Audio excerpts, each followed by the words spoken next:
ล่อยปลาละไปหัวเจ้าหนีป้าเขาไปมีเมียใหม่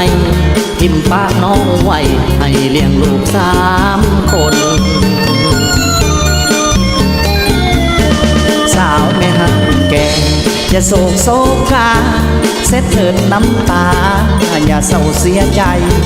ผู้ชายคนนี้สมัครมาเต็มใจ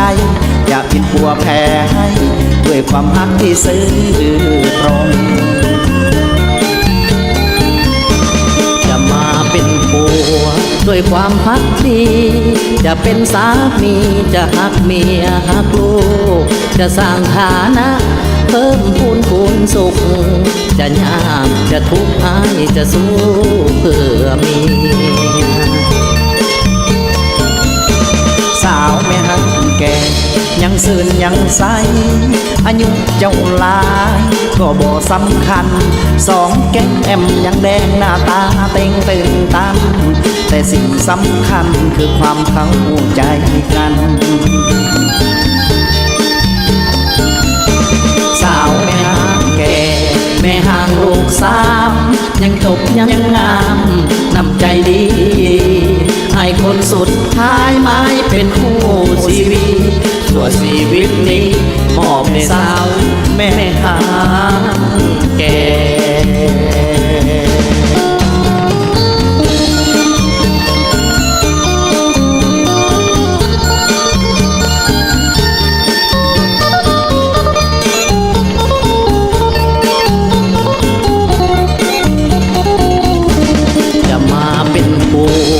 ด้วยความพักดี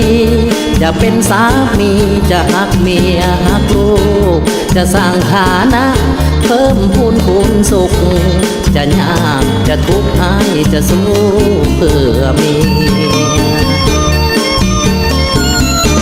สาวแม่หักแก่